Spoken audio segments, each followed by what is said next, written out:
Shalom, selamat datang Jemaat City Blessing. Sesaat lagi kita akan beribadah online. Namun sebelumnya, mari kita simak pengumuman dalam sepekan. Minggu depan, kita masih akan beribadah online di channel yang sama. Jemaat sekalian, mari ambil waktu sejenak untuk memberikan persembahan di rumah Tuhan. Persembahan dapat ditransfer ke rekening Bank Gereja. Informasi nomor rekening gereja ada di WhatsApp gereja. Pastor Yosi mengajak setiap jemaat untuk dapat berdoa bersama lewat aplikasi Zoom atau doa bersama secara pertemuan online. Sebelum beribadah, mari perhatikan dua hal berikut. Yang pertama, marilah beribadah dengan fokus, dengan tidak melakukan kegiatan lain karena Allah hadir di tengah-tengah kita. Mari menyembah dalam roh dan kebenaran. Yang kedua, ajaklah keluarga Anda di rumah atau bagikan link ibadah online ini agar keluarga Anda dimanapun dapat beribadah online bersama. Terima kasih, selamat hari Minggu, Tuhan memberkati.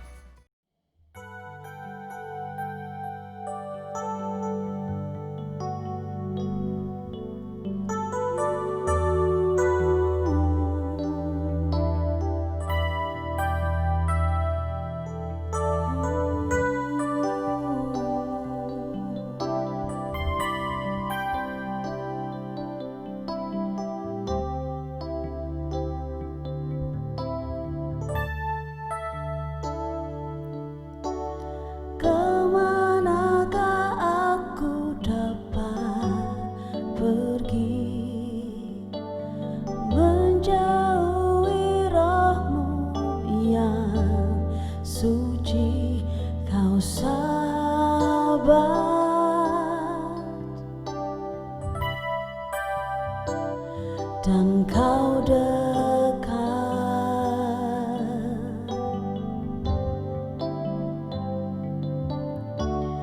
bahkan seluruh pengabdianku tak bisa membalas kesetiaanmu, sungguh mulia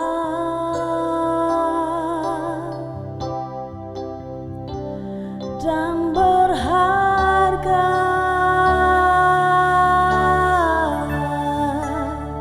Sungguh besar pengorbananmu bagiku,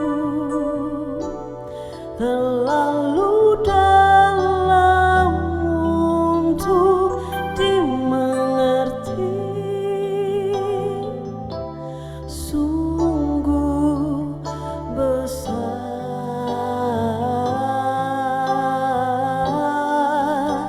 sungguh indah yang kau fikirkan tentangku, tak terselami bagiku. Sungguh indah.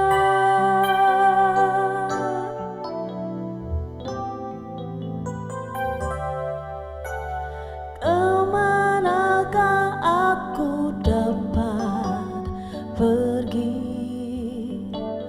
menjauhi rohmu yang suci, kau sahabat.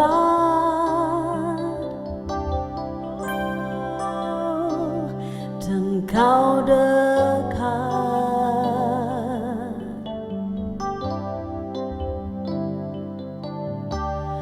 bahkan seluruh pengabdianku tak bisa membalas kesetiaanmu, sungguh mulia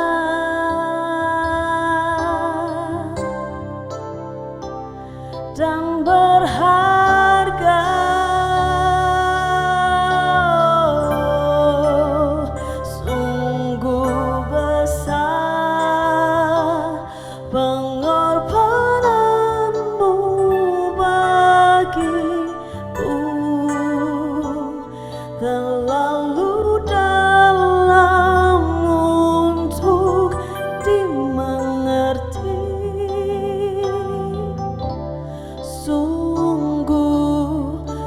besar,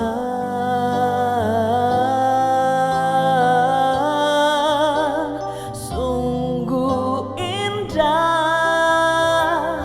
yang kau pikirkan tentangku, tak terselami bagiku. Sungguh indah,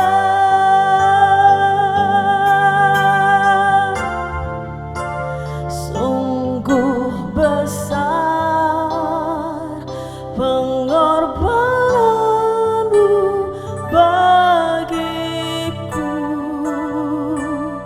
terlalu dalam untuk dimengerti. Sungguh besar,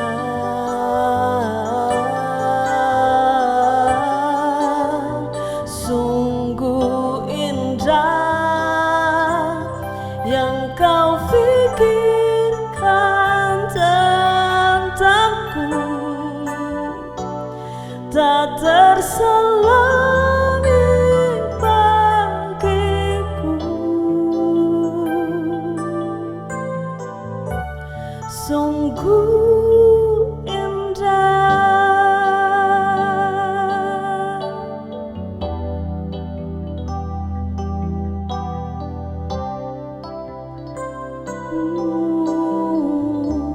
Sungguh indah.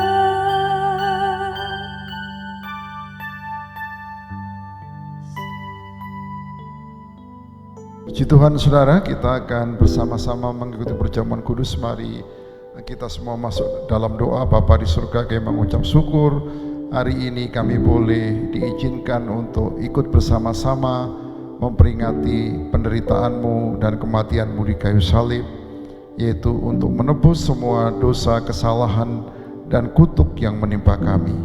Terima kasih Bapa, biarlah hari ini kami melakukan dengan pengertian, yaitu dapat membedakan antara roti dan tubuh Kristus, antara anggur dan darah Yesus. Di dalam nama Tuhan Yesus kami berdoa dan bersyukur. Amin. Puji Tuhan saudaraku, mari angkat roti di tangan kananmu. Angkat roti di tangan kananmu seperti ini saudara. Saudara semua sudah siap? Sebab apa yang telah kuteruskan kepadamu telah aku terima dari Tuhan, yaitu bahwa Tuhan Yesus pada malam waktu ia diserahkan mengambil roti, dan sudah itu ia mengucap syukur atasnya. Ia memecah-mecahkannya dan berkata, inilah tubuhku yang diserahkan bagi kamu. Perbuatlah ini menjadi peringatan akan aku. Tuhan Yesus, terima kasih kami boleh memperingati untuk pengorbananmu bagi kami. Hari ini kami menerima dengan iman tubuh Kristus, dan firman-Mu mengatakan bahwa bilur-bilur Yesus telah menyembuhkan sakit penyakit kami.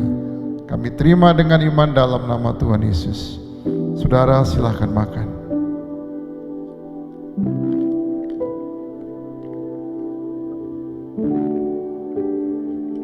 Haleluya, terima kasih Tuhan.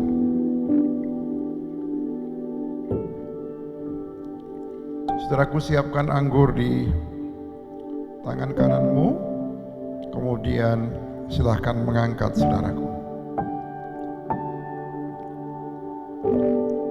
Demikian juga ia mengambil cawan sesudah makan, lalu berkata, cawan ini adalah perjanjian baru yang dimeteraikan oleh darahku. Perbuatlah ini setiap kali kamu meminumnya, menjadi peringatan akan aku. Bapa, terima kasih dengan darah-Mu yang tercurah telah menjadi meterai bagi setiap kehidupan kami, dan kami Tuhan berpindah status dari bukan anak-Mu menjadi anak-Mu. Kami terima darah Yesus dengan iman di dalam nama Tuhan Yesus. Silahkan minum saudara.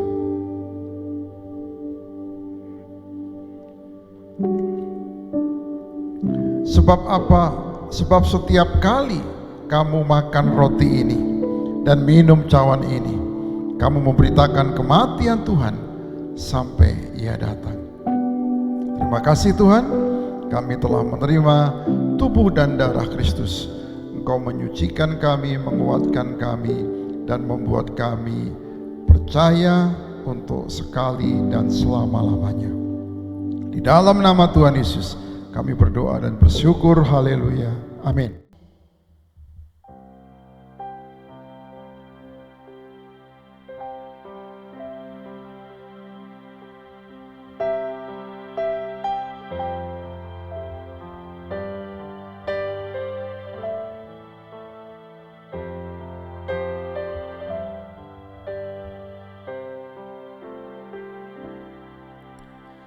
Rohmu yang hidup penuhiku,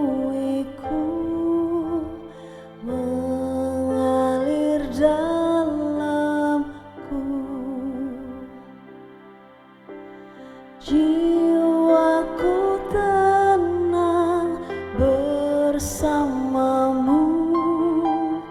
dalam naunganmu.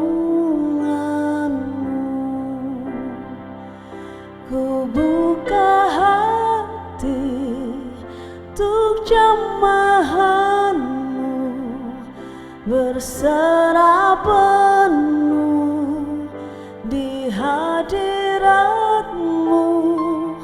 Kau ambil alih seluruh hidupku di altarmu, menyembahmu.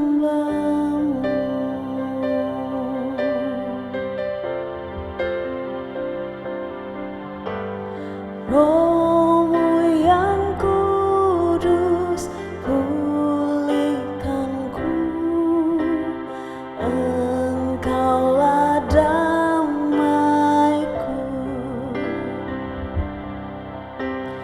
Ku hidup oleh anugerah-Mu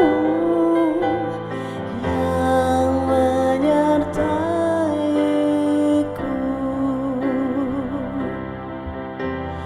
yang menyertaiku. Ku buka hati untuk jamahanmu, berserah penuh di hadiratmu. Kau ambil alih seluruh hidupku di altarmu, menyembahmu. Ku buka hati untuk jamahanmu, berserah penuh di hadiratmu. Kau ambil alih seluruh hidupku di altarmu, menyembahmu. Ku buka hati untuk jamahanmu, berserah penuh di hadiratmu.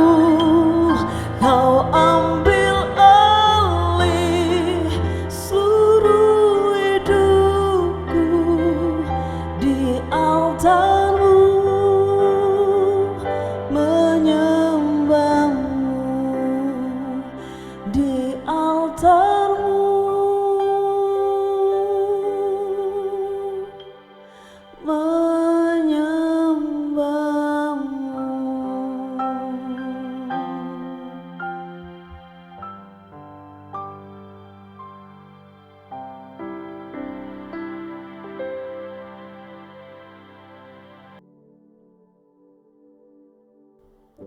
Shalom, saudaraku yang kekasih, mari kita memasuki di minggu pertama di bulan pertama di tahun yang baru 2021. Sebelumnya saya ajak kita untuk berdoa terlebih dahulu. Bapa di surga, urapi setiap kami yang mendengar setiap firman-Mu. Firman-Mu tidak kembali begitu saja. Firman-Mu akan mengerjakan sesuai dengan bagiannya Tuhan. Dan percaya kami kepada firman-Mu tidak akan sia-sia. Terima kasih Tuhan, inilah tahun pengharapan bagi setiap kami. Kami memiliki harapan kepada Tuhan, memiliki hope, ekspektasi kepada Tuhan. Di dalam nama Tuhan Yesus kami berdoa dan bersyukur. Amin. Puji Tuhan saudaraku, sekali lagi selamat tahun baru, memasuki tahun 2021. Biarlah menjadi tahun kesembuhan, tahun pemulihan, tahun keutuhan bagi setiap kita. Dan kita memiliki pengharapan di dalam Tuhan. Saudara, firman Tuhan yang telah kita bahas pada tanggal 1 Januari itu berbicara tentang Tifka atau pengharapan tentang sesuatu yang Tuhan sudah berikan, Tuhan sudah tentukan. Seperti benang itu ada awal dan ada akhirnya. Jadi tidak mungkin kita tidak mencapai tujuan, kita pasti mencapai tujuan. Dan itu sebabnya bagi saudara dan saya, mari tetap terus berharap kepada Tuhan, berharap kepada firman-Nya, dan selalu kita membuka diri untuk masukkan firman Tuhan, sehingga firman Tuhan itu bekerja di dalam setiap kehidupan kita. Puji Tuhan saudaraku, tema untuk kuartal yang pertama dari Januari sampai dengan bulan April adalah Shalom. Dan saya ingin menyampaikan Shalom yang pertama ini saudaraku ya, Shalom yang satu ini. Shalom sendiri arti aslinya, arti besarnya ada dua, yaitu tentang wholeness, tentang keutuhan, dan tentang yang kedua itu tentang pemulihan, saudaraku, tentang pemulihan. Jadi keutuhan dan pemulihan, dan di dalamnya ada banyak hal, ada banyak arti yang kita bisa gali. Berikutnya tentu di dalam pengajaran atau khotbah berikutnya. Nah, pada kesempatan ini saya mengajak kepada setiap kita saudara untuk membuka firman Tuhan dalam Kisah Para Rasul pasal 9 ayatnya yang ke-26. Setibanya di Yerusalem, Saulus mencoba menggabungkan diri kepada murid-murid, tetapi semuanya takut kepadanya karena mereka tidak dapat percaya bahwa ia juga seorang murid. Saudara tentu tahu kisah Saulus ini. Saulus ini adalah murid dari seorang Farisi yang bernama Gamaliel. Dan dia yang sangat menentang tentang pengajaran Tuhan. Dia sangat menentang tentang pemberitaan tentang Injil Tuhan. Dan pada waktu itu dia juga setuju bahwa orang-orang yang percaya kepada Tuhan, yang awalnya dipenuhi dengan Roh Kudus, mereka kemudian semangat untuk memuji Tuhan, semangat untuk memberitakan kabar baik. Pada suatu saat, Saulus dengan kelompoknya ini sangat tidak suka dan mengejar-ngejar mereka, menangkap mereka, dan menganiaya mereka. Itu sebabnya berita itu sangat terdengar. Tetapi apa yang terjadi, Tuhan punya rencana, saudaraku. Dan ketika Tuhan punya rencana, Tuhan membuat Saulus bertobat. Dan ketika Saulus bertobat, tidak serta-merta orang-orang yang ada di sekelilingnya, yang pada awalnya mengenal Saulus sebagai orang yang belum bertobat dan bukan murid daripada Tuhan. Maka ketika dia bergabung, dia mengalami hambatan untuk bisa masuk atau diterima, atau dia mengalami penolakan, saudaraku. Memang inilah sebuah proses. Siapapun kita di dalam kehidupan kita, ketika kita mengalami pertobatan, perubahan berpikir dari arah yang berlawanan, dan dia masuk dan percaya kepada Tuhan, ternyata tidak serta-merta anggota komunitas itu dapat menerima dengan segera. Ada butuh waktu, ada proses yang harus dilalui oleh Saulus ini. Itu yang terjadi. Saya akan lanjutkan baca di Kisah 9 ayat 27, saudaraku. Tetapi Barnabas menerima dia dan membawa kepada rasul-rasul, dan menceritakan kepada mereka bagaimana Saulus melihat Tuhan di tengah jalan, dan bahwa Tuhan berbicara dengan dia, dan bagaimana keberaniannya mengajar di Damsyik dalam nama Yesus. Dibandingkan dengan yang lainnya, Saulus ini termasuk orang yang berani memberitakan firman Tuhan karena dia benar-benar mengalami fase perubahan yang berbeda dari sebelumnya. Dia mengalami kasih Tuhan yang begitu besar, dan kasih Tuhan yang begitu besar itu yang mendorong dia untuk memberitakan kabar baik itu nggak bisa dibendung, saudara. Itu sebabnya dia dengan yakin dan dengan keberaniannya untuk menyampaikan setiap kebenaran firman Tuhan. Saya lanjut lagi bacanya, Kisah 9 ayat 28. Dan Saulus tetap bersama-sama dengan mereka di Yerusalem dan dengan keberanian mengajar dalam rumah Tuhan, dengan nama Tuhan, dalam nama Tuhan, mengajar dalam nama Tuhan, saudaraku. Dia dengan berani sekali. Jadi kalau ayat 27 diceritakan ada seseorang yang bernama Barnabas, seorang yang lebih dulu dalam arti bersama-sama dengan Tuhan, dan dia punya pengetahuan yang mumpuni, yang bisa dipertanggungjawabkan untuk mengajar umat Tuhan. Dia mencoba untuk merangkul Paulus, membackup Paulus, dan mendorong Paulus supaya Paulus bisa diterima oleh murid-murid yang lain, oleh komunitas yang lain. Dan pada waktu itu, ketika dia sampai di Yerusalem, saudaraku, ternyata Saulus ini mengajar dalam nama Tuhan dengan keberanian. Inilah orang yang ada di dalam kondisi yang disebut dengan cinta mula-mula, saudaraku. Cinta mula-mula dengan Tuhan membuat dia berani dan membuat dia untuk menyampaikan kebenaran itu sebagaimana adanya. Puji Tuhan. Di Kisah 9 ayat 29, saudaraku. Saulus juga berbicara dan bersoal jawab dengan orang-orang Yahudi yang berbahasa Yunani. Tetapi mereka itu berusaha membunuh dia. Jadi dalam dialog, dalam diskusi, orang-orang Yahudi ini merasa bahwa dialognya, diskusinya itu tidak cukup berjalan dengan baik, dan dia merasa bahwa ini orang kok luar biasa. Ya, memang dia latar belakangnya muridnya Gamaliel, seorang profesor dalam bidang teologi, orang Yahudi yang sangat dikenal, saudaraku, hikmatnya yang luar biasa. Dan pada waktu Saulus belajar dengan dia, tentu Saulus mendapatkan ilmu-ilmu yang mumpuni, ilmu-ilmu yang sangat baik, dan dia fasih untuk mengenal isi Taurat, isi firman Tuhan, dan apalagi setelah dia mendengar keutuhan dari kebenaran firman Tuhan itu, dia melihat latar belakangnya yang berupa nubuatan, bagaimana Yesus sudah dinubuatkan jauh-jauh hari sebelumnya, dan bagaimana itu digenapi, dan dia sendiri, Saulus sendiri merasakan bahwa sungguh Yesus itu adalah Tuhan yang hidup, maka dia merasakan kehidupan itu, dan itu sebabnya ketika dia bersoal jawab, saudaraku, tidak terbantahkan. Sehingga orang-orang marah, tapi akhirnya mereka mau membunuh. Nah, ini kan gak fair sebenarnya ya. Ya kalau diskusi kalah dan dia mau belajar, coba buka hati gitu ya. Mestinya begitu ya. Tapi dalam kondisi ini orang-orang itu membabi buta, begitu fanatik dengan apa yang dia pikir dia benar, dan kenapa yang didiskusikan, diperdebatkan dia menjadi kalah, dia nggak terima. Lalu usahanya adalah untuk melenyapkan Saulus atau membunuh Saulus. Dan ini sangat-sangat memprihatinkan, saudaraku.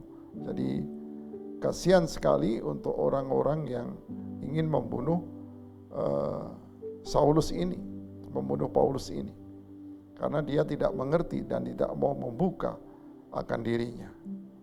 Dan itu sebabnya Paulus juga tidak berhenti, dia terus bergerak sesuai dengan tuntunan Roh Kudus, karena dia sudah lahir baru, saudaraku.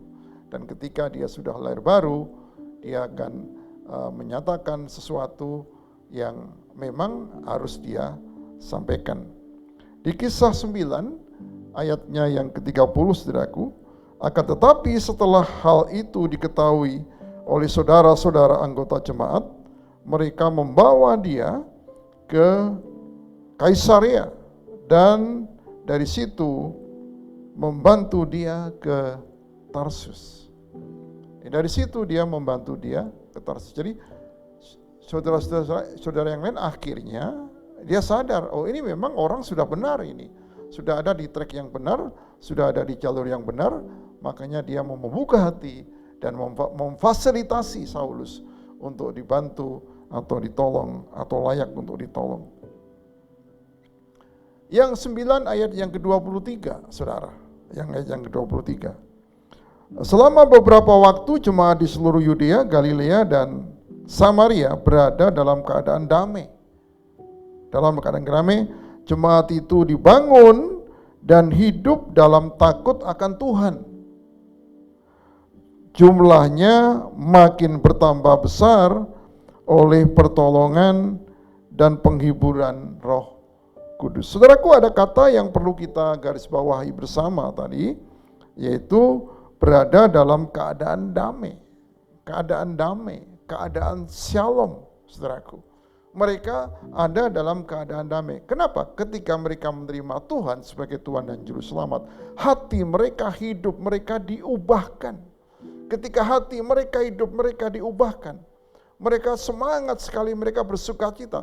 Ketika mereka hidup di dalam sukacita, hidup di dalam penuh dengan ucapan syukur, hidup di dalam pengharapan di dalam Tuhan.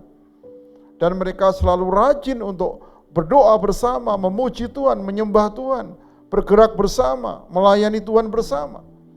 Maka Tuhan sangat mudah untuk melakukan pekerjaannya lewat mereka, karena hati mereka siap. Saudaraku, bagaimana dengan sikap hati kita ketika kita menjalani kehidupan di masa-masa seperti sekarang ini? Oh, sudah 9 bulan kita melalui kondisi yang seperti ini. Saudara, bukan persoalan waktu. 9 bulan itu kita banyak dibentuk oleh Tuhan atau kita lalukan begitu saja. Kalau kita dibentuk oleh Tuhan, artinya kita bersyukur bahwa lewat keadaan ini bukan untuk menghancurkan kita, tapi untuk membangun kita. Dikatakan tadi, ayat-ayat yang tadi dikatakan mereka hidup dalam damai. Selama beberapa waktu jemaat di seluruh Yudea, di Galilea, Samaria itu berada dalam keadaan damai. Dan jemaat itu dibangun dalam takut akan Tuhan. Artinya apa? Mereka orang-orang yang melakukan firman Tuhan. Mereka tidak mau menyimpang dari firman Tuhan. Akibatnya jumlahnya makin bertambah besar oleh pertolongan dan penghiburan Roh Kudus. Saudara, saya mau katakan bahwa di tengah-tengah kita akan siap untuk menggulirkan atau menjalankan apa yang disebut dengan kersel, sel kepedulian, untuk boleh mendoakan orang-orang, untuk boleh berkomunikasi dengan mereka, untuk boleh menolong mereka untuk kenal Tuhan, dan untuk mendamaikan mereka dengan Tuhan. Kemudian dari 2 orang yang kita doakan itu, kita sungguh berharap Tuhan jamah hidup mereka, ubahkan mereka, dan saudara dan saya menjadi orang tua rohani yang membimbing mereka kepada Tuhan, saudaraku.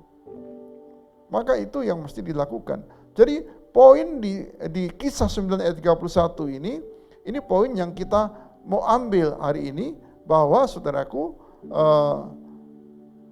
jemaat itu dibangun berarti terus bertumbuh.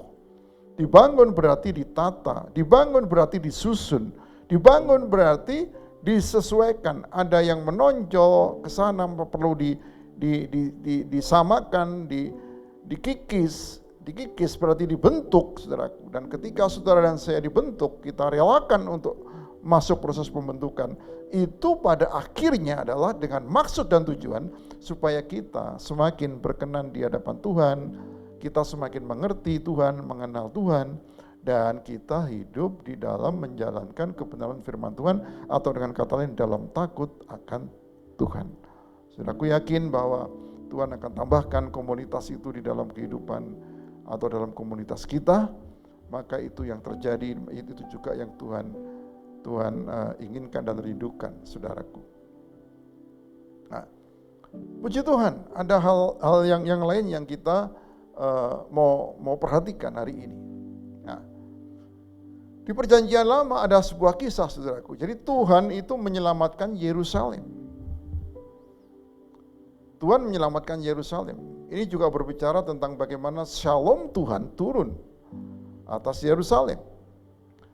2 Tawarik 32 ayat 20, tetapi oleh karena itu Raja Hizkia dan Nabi Yesaya bin Amos berdoa dan berseru kepada sorga. Kenapa saudaraku? Waktu itu ada Raja Asyur yang namanya Sanherib. Dengan seluruh pegawainya, dengan pasukannya. Mereka sedang mencoba untuk menduduki Lakis. Dan pada waktu dia sedang menduduki Lakis, dia memerintahkan sebagian pasukannya untuk menuju ke Yerusalem. Supaya apa? Supaya mengintimidasi Yerusalem. Kenapa? Karena di Yerusalem dibangun di perbukitan sebuah penyembahan yang menyembah Yahweh, yang menyembah Tuhan. Dan Raja Asyur ini, saudaraku, sangat kesal dia. Dia tidak mau supaya mereka itu mengandalkan Tuhan. Dia nggak mau. Makanya dia melakukan provokasi-provokasi supaya meninggalkan Tuhan, supaya terjadi salah paham, dan supaya terjadi disintegrasi di bangsa ini. Setelah terjadi disintegrasi, mereka akan melawan dirinya sendiri. Kalau saling melawan antar diri mereka sendiri, maka yang terjadi adalah kerapuhan dan kelemahan. Itu yang dilakukan oleh Sanherib, Raja Asyur, bersama dengan pasukan-pasukannya dan pegawai-pegawainya. Makanya respon dari Hizkia, dia mempunyai hubungan yang baik dengan Tuhan. Dia selalu mengutamakan yang disebut dengan rumah Tuhan, itu menjadi rumah yang mesti dijaga, dan lewat rumah Tuhan itu dia membangun komunikasi dengan Tuhan. Makanya di 2 Tawarik 32 ayat 20 ini, tetapi oleh karena itu Raja Hizkia dan Nabi Yesaya bin Amos, apa saudaraku, berdoa dan berseru kepada Tuhan. Jadi tidak hanya berdoa biasa, berdoa yang karena kebiasaan orang harus berdoa, bukan. Tapi dia berdoa dan berseru kepada surga, artinya berdoa dengan segenap hati, saudaraku. Ada tangisan, ada seruan, ada penyerahan yang luar biasa yang dilakukan untuk menghadapi intimidasi dari Raja Asyur yang bernama Sanherib. 2 Tawarik 32 ayat 21, lalu Tuhan mengirim malaikat yang melenyapkan semua pahlawan yang gagah perkasa. Saudaraku, karena doa dan seruan yang disampaikan oleh Hizkia dan Yesaya, Hizkia sebagai pemimpin dari negara itu, dan Yesaya sebagai nabi, mereka bersepakat. Ada kesepakatan dari pemimpin rohani dan pemimpin bangsa untuk berdoa bersama-sama, saudaraku. Kemudian jawabnya, lalu Tuhan mengirim malaikat yang melenyapkan semua pahlawan yang gagah perkasa. Jadi dia tidak mempersiapkan fisik untuk melawan fisik, tetapi dia berdoa dan berseru. Dengan doa itu dia membangun kekuatan di atmosfer, dari yang tidak nyata menjadi nyata, dari alam rohani menjadi alam nyata, saudara. Pemuka dan panglima yang ada di perkemahan Raja Asyur, sehingga ia kemalu-maluan kembali ke negerinya. Mereka balik dengan rasa malu. Kemudian ia ditewaskan dengan pedang oleh anak-anak kandungnya sendiri ketika ia memasuki rumah Allahnya, rumah sembahannya, patung-patungnya, saudaraku. Maka dia dibunuh, anak-anaknya dengan dia bisa salah faham sedemikian rupa, dan mereka mengalami disintegrasi sendiri. Karena siapa yang menabur disintegrasi, ya, dia akan mengalami disintegrasi, saudaraku. Kalau dia menabur untuk memprovokasi, maka provokasi tanpa dia sadari terjadi di dalam kalangannya sendiri.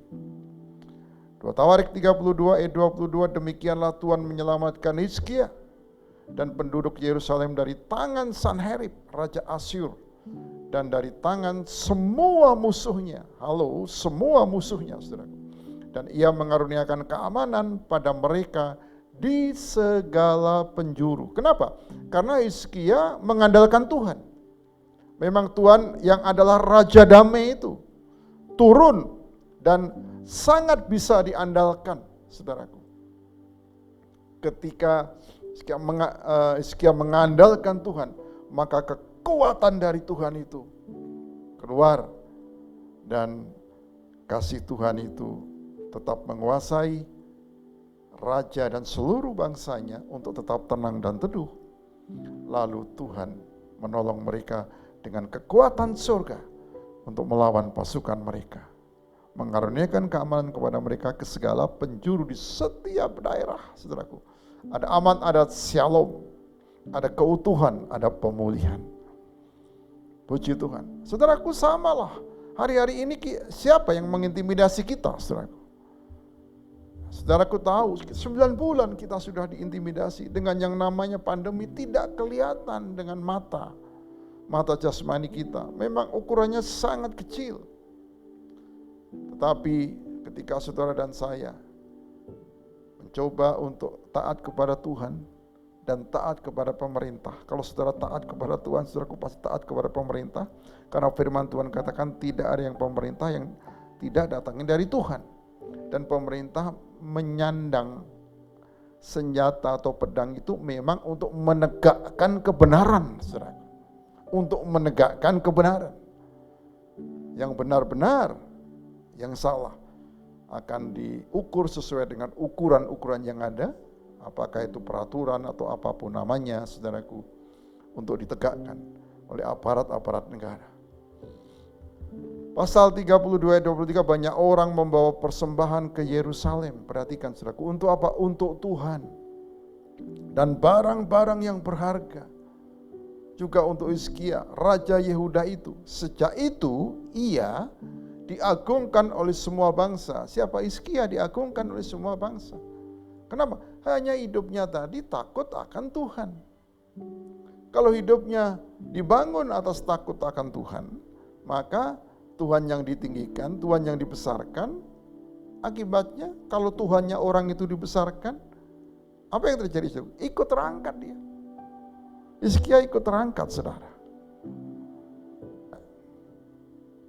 Jadi apa sebenarnya yang dilakukan Raja Asyur? Coba saudaraku kita akan telisik satu persatu. Jadi intimidasi kepada Yerusalem itu 2 Tawarik 32 ayat 9. Sesudah itu Sanherib Raja Asyur yang sedang mengepung Lakhis dengan seluruh kekuatan tentaranya mengutus beberapa pegawai ke Yerusalem kepada Hizkia Raja Yehuda dan kepada semua orang Yehuda yang ada di Yerusalem dengan pesan, beginilah titah Sanherib Raja Asyur, apakah yang kamu harapkan, maka kamu tinggal saja di Yerusalem yang terkepung ini. Ayat 11, bukankah Hizkia memperdayakan kamu supaya kamu mati kelaparan dan kehausan dengan mengatakan Tuhan Allah kita akan melepaskan kita dari tangan Raja Asyur. Dengan kata lain, jangan percaya lagi dengan Raja Hizkia. Nah, ini kan provokasi, saudaraku.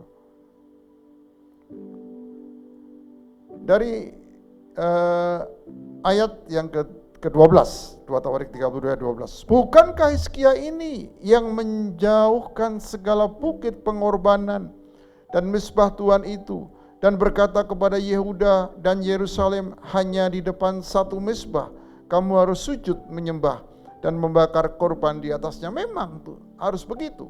Hanya kepada satu Yahweh, kepada satu Tuhan yang harus disembah dan mempersembahkan korban di atasnya. Coba ini kata-kata provokasinya ayat 13. Tidakkah kamu ketahui apa yang aku dan nenek moyangku lakukan terhadap semua bangsa negeri-negeri lain? Apakah para Allah bangsa segala negeri itu pernah berhasil melepaskan negeri mereka dari tanganku? Saudaraku, ada banyak korban, ada banyak negara yang ditundukkan oleh Sanherib dan tidak ada yang bisa melawan.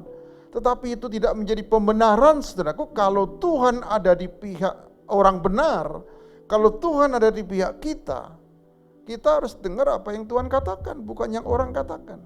Orang bisa memprovokasi lewat kata-kata apapun juga.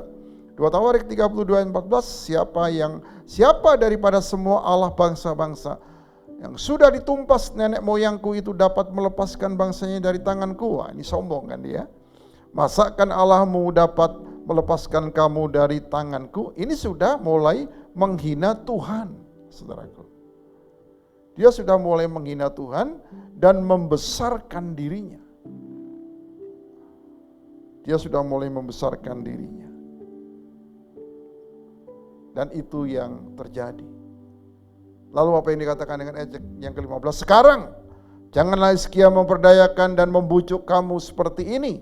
Janganlah percaya kepadanya, karena tidak ada Allah dari bangsa atau kerajaan manapun yang dapat melepaskan bangsanya dari tanganku dan dari tangan nenek moyangku. Lebih-lebih lagi Allahmu itu tak akan dapat melepaskan kamu dari tanganku. Ini intimidasi yang makin lama makin berlebihan.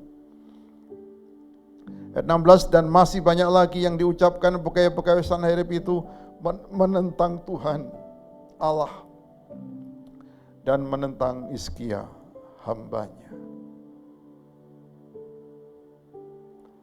Ia menulis juga surat yang penuh celah dan hujat terhadap Tuhan Allah Israel, bunyinya, sebagaimana para Allah bangsa-bangsa negeri lain tidak dapat melepaskan bangsanya dari tanganku, demikian pula Allah Hizkia tak akan dapat melepaskan bangsanya dari tanganku. Dan mereka berseru dengan suara nyaring dalam bahasa Yehuda kepada rakyat Yerusalem yang ada di atas tembok untuk menakutkan dan mengejutkan mereka supaya mereka dapat merebut kota itu. Mereka berbicara tentang Allah Yerusalem seperti tentang para Allah bangsa-bangsa di dunia adalah buatan tangan manusia. Saudara tidak bisa, saudara dan saya harus percaya bahwa Tuhan kita adalah Tuhan yang dahsyat. Sebagai renungan, sebagai meditasi adalah bahwa Tuhan kita adalah Tuhan pencipta langit dan bumi. Tuhan kita adalah Raja Shalom, Raja Damai. Aplikasinya apa, saudaraku? Apakah kita sudah mulai membiasakan diri mengandalkan Tuhan dalam hidup ini, di dalam segala keadaan, apalagi pandemi seperti sekarang ini? Lalu di dalam lidah mulut kita mengatakan, kok enggak selesai-selesai. Saudaraku, bukan itu persoalannya. Apapun yang terjadi, kalau kita mempunyai Tuhan yang dahsyat dan kita tetap percaya kepada Dia dan hidup dalam takut akan Dia, maka Tuhan yang akan menolong kita. Kesimpulannya, biarlah Shalom itu mengubahkan hidupmu dan hidupku, saudaraku, yaitu mengembalikan keutuhan di dalam hidup kita. Dan Tuhan itu adalah Tuhan yang menolong umatnya, yang menantikan dengan setia pertolongannya. Puji nama Tuhan. Tuhan Yesus memberkati. Kita berdoa sebentar. Bapa di surga, pakai firman-Mu untuk membangun hidup kami di tahun yang baru ini. Di dalam nama Tuhan Yesus kami berdoa dan bersyukur. Sekaligus saudaraku, kita tutup dalam doa berkat. Saudaraku yang kekasih, terimalah berkat anugerah Bapa bersama dengan Yesus Tuhan dan Juru Selamat kita dan dalam persekutuannya dengan Roh Kudus dari sekarang sampai selama-lamanya. Di dalam nama Tuhan Yesus kami berdoa dan bersyukur. Haleluya. Amin. Tuhan Yesus memberkati. Tetap semangat. Tuhan memberikan shalom kepada kita.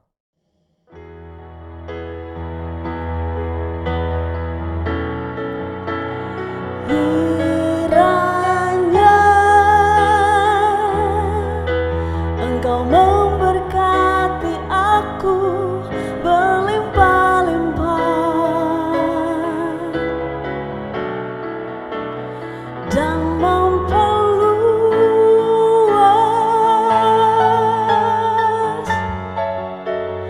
daerahku,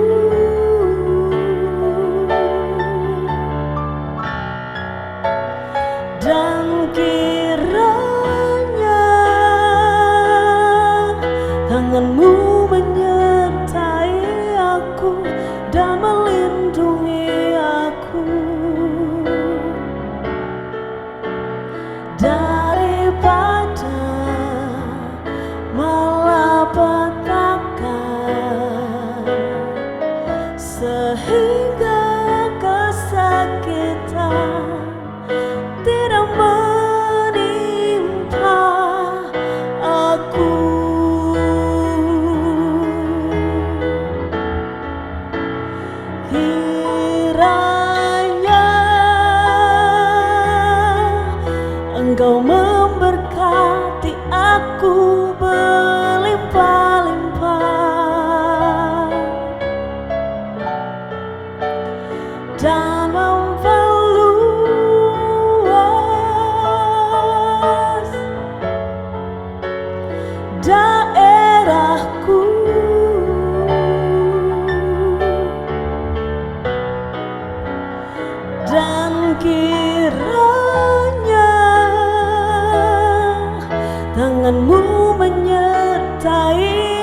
dan melindungi aku daripada malapetaka, sehingga kesakitan tidak menimpa aku. Tuhan mendengarkan dan menjadi